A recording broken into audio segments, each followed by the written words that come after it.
sore Pak Yunanto. Selamat sore Mbak Eli. Ya, jadi teman-teman, di hadapan saya sekarang sudah ada Bapak Yunanto Herwaksono selaku CEO dari sebuah perusahaan startup yang bergerak di bidang IT solution, betul ya Pak? Betul.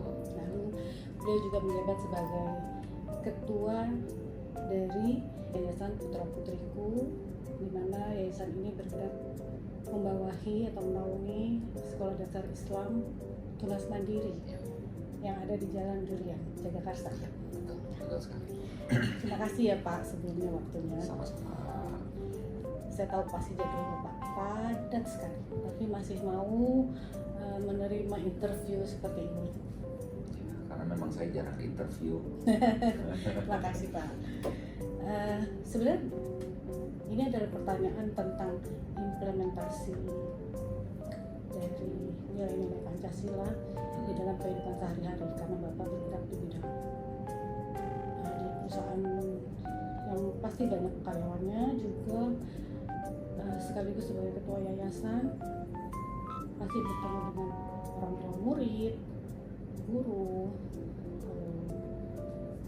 dan para karyawan lainnya ya Pak ya, dimulai dari garda depan, security dan lain-lain.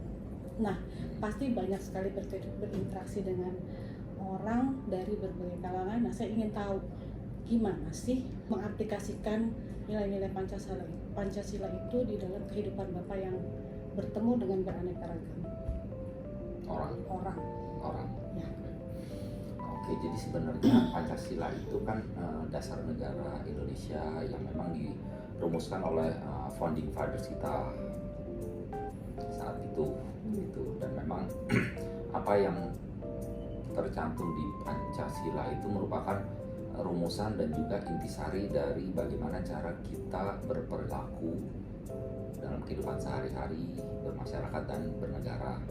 Jadi kalau kita bicara implementasinya di kehidupan sehari-hari, apakah di kegiatan di kantor atau kegiatan di sekolah, itu sebenarnya sudah jelas dan ya sebenarnya jelas di tiap sila dalam Pancasila itu. Jadi seperti ketuhanan yang Maha Esa itu kan ya memang dasar kita kan, setiap karyawan saya dan juga guru, murid dan serta orang tua siswa pastinya memiliki agama dan keyakinan masing-masing gitu kan. Dan memang kita memberikan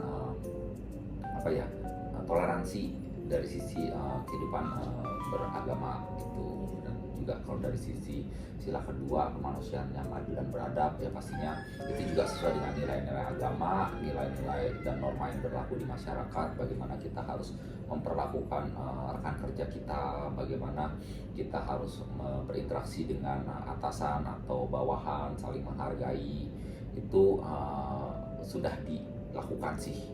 Dan itu memang menjadi prinsip dasar bagaimana kita berinteraksi dengan sesama karyawan di kantor. Begitu juga dengan yang di sekolah, bagaimana antar murid ke guru, murid ke orang tua siswa, antara guru dengan orang tua siswa, itu bagaimana mereka itu harus bisa saling menghargai, menjaga sikap, cara berbicara dan berinteraksi, kira-kira begitu. Lengkap ya Pak ya. Kira-kira. Ya, terus kan Bapak tadi sudah jabatkan dari mulai sila 1, 2, 3, mungkin dan seterusnya ya Pak ya. Pasti adalah kendala ya Pak ya dalam menjalani semua itu.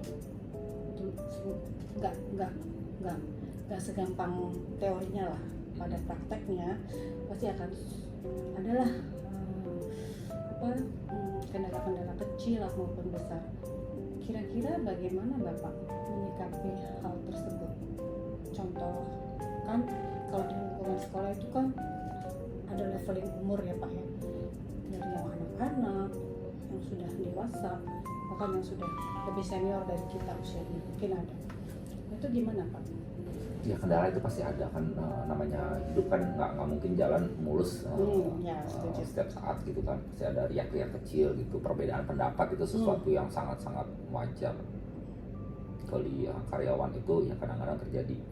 beda pendapat, argumen, selisih paham itu sesuatu yang pasti akan terjadi, dan bagaimana cara menyikapinya ya sila keempat kali ya, permusyawaratan gitu kan. Nah, kita harus bermusyawarah untuk mencapai mufakat, kesepakatan. Mungkin tidak bisa 100% terjadi mufakat di situ, tapi paling tidak masing-masing saling menghargai pendapat dari masing-masing. Ya, setuju saya. Sama seperti di sekolah juga sama, apalagi anak-anak ya, kadang-kadang terjadi tengkar bahkan kelahi gitu kan. Ya balik lagi itu namanya anak-anak gitu kan, sesuatu yang wajar. Tapi paling tidak mereka sudah bisa memahami prinsip benar salah. Walaupun terjadi perbedaan pendapat, pertengkaran, perkelahian, paling tidak mereka tahu mana yang sepatutnya, mana yang tidak seharusnya dilakukan. Prinsip benar salah itu penting untuk ditanamkan di kehidupan sehari-hari dan juga di sekolah, lagi sebagai kegiatan pendidikan di sana. Setuju saya Pak. Prinsip benar salah, berarti anak-anak mulai sedini mungkin mereka harus paham mana yang boleh, mana yang tidak boleh, mana yang memang harus dijalankan seperti ibadah gitu kan. Berarti kan memang harus ditanamkan dari kecil ya Pak ya. Terus juga tidak boleh egois mungkin ya Pak ya. Ya, supaya saling ada pengertian di antara mereka ketika bermain, ketika berbagi permainan, ketika berbagi mungkin makanan dan lain-lain. Itu kan pasti ada lah ya kalau di lingkungan sekolah. Tapi kalau di lingkungan kantor kan tentu orangnya itu kan sudah bukan tua-tua ya, maksudnya sudah dewasa. Tentunya cara penanganannya pun pasti berbeda dan pasti tingkat kesulitannya pun berbeda. Itu gimana Bapak menyikapi itu? Misalkan melihat kayak tadi Bapak bilang ketika ada meeting, yang satu punya pendapat A, yang satu lagi punya pendapat B, itu bagaimana itu? Karena setiap manusia itu kan pasti dasarnya suka pingin didengar ya pendapatnya Pak. Ya kalau didengar sih pasti didengar gitu kan, masing-masing diberi kesempatan untuk mengungkapkan pendapat. Yang pertama, yang kedua itu pada saat mengajukan satu pendapat harus disertai dengan argumen yang berdasar, masuk akal. Nah, dari sana baru terjadi diskusi gitu. Balik lagi bahwa mungkin terjadi perdebatan yang sangat kencang, tetapi ya alhamdulillah di kantor ini tidak pernah terjadi kejadian sampai pukul-pukul meja gitu kan, atau teriak-teriak, nggak pernah gitu kan. Tapi berbeda. Memang ada Pak kemungkinan kayak gitu? Ada lepas kontrol gitu kan. Itu di klien saya sempat lah beberapa kali kejadian seperti itu. Ya balik lagi, selama pendapat itu didengar oleh semua pihak, masing-masing berusaha memahami argumen yang diajukan. Setelah itu kan pastinya kan kita harus memilih yang terbaik, opsi A, B, C, D, E dan seterusnya gitu kan. Nah dari sana kan kita nggak bisa milih semuanya, harus pilih salah satu. Nah, pada saat kita melakukan proses pemilihan, pengambilan keputusan, opsi mana yang dipilih, kita juga harus bisa menjabarkan alasan kenapa opsi itu yang dipilih. Yang pasti dasar pemilihan opsi itu atau pengambilan keputusan itu harus berdasarkan pilihan terbaik untuk semuanya. Dan terbanyak Pak? Pemilihan terbaik dan terbanyak bisa dilakukan secara voting, tetapi bisa ada veto dari pimpinan gitu. Karena kan kita kalau dari sisi pimpinan kan melihatnya helikopter view, melihat yang untuk semuanya gitu kan. Gitu. Jadi kalau masing-masing anggota departemen masing-masing kan ya mereka hanya melihat dari sisinya mereka saja gitu. Jadi kira-kira begitu sih. Jadi menarik ya Pak ya, karena memang ternyata penanganannya itu berbeda ya antara ketika Bapak sedang sebagai ketua yayasan di sekolah yang lebih banyak berkecimpung dengan anak-anak, dengan ketika Bapak di kantor sebagai seorang pimpinan di perusahaan. Nah, kalau Bapak melihat anak-anak pernah nggak menemukan ada yang bertengkar atau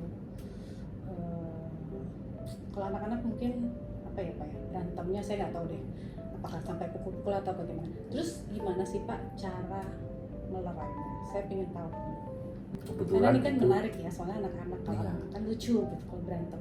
Beda kalau nggak lucu juga sih. Hah? Oh gitu ya. Oke.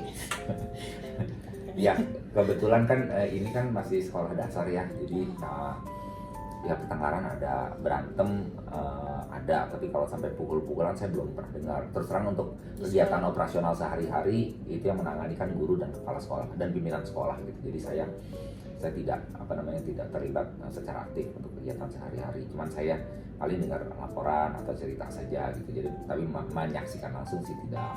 Apa yang terjadi biasanya sih kalau ada terjadi selisih paham atau pertengkaran, pasti ada yang nangis dan ada yang ngadu ke gurunya. Nah, tinggal gurunya itu menyelesaikan sesuai dengan situasi yang terjadi. Jadi sangat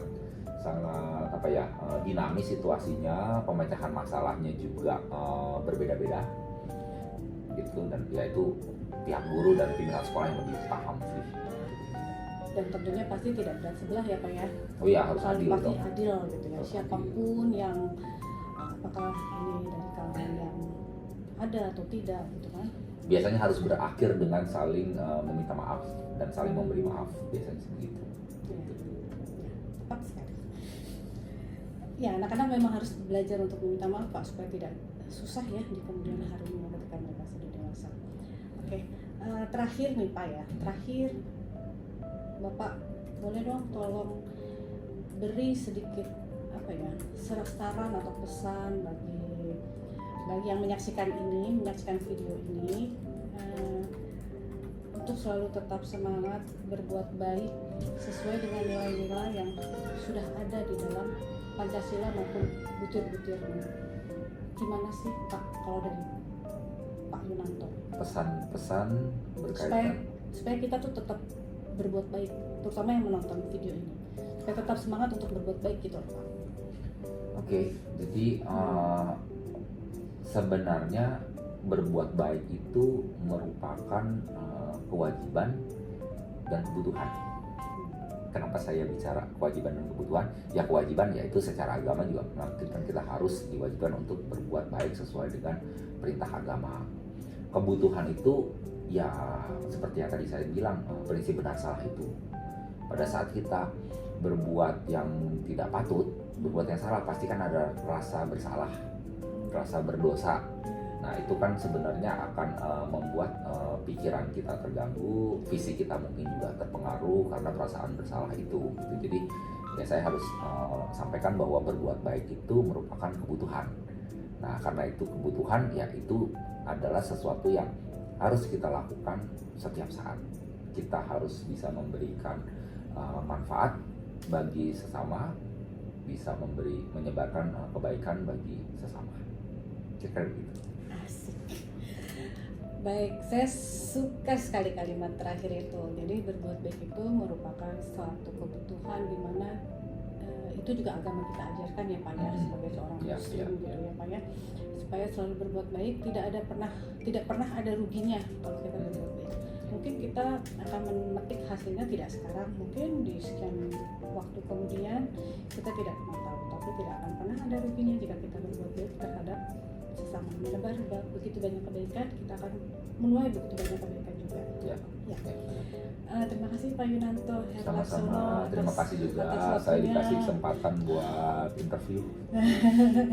Makasih banyak Pak Yunanto, sukses selalu untuk Bapak dengan Yayasan Putra Putri punya, dengan sekolahnya, dengan perusahaan yang sedang Bapak menjalani ini. Ya, terima kasih banyak. Ya, selamat sore Pak. Selamat sore. Assalamualaikum warahmatullahi wabarakatuh. Waalaikumsalam warahmatullahi wabarakatuh.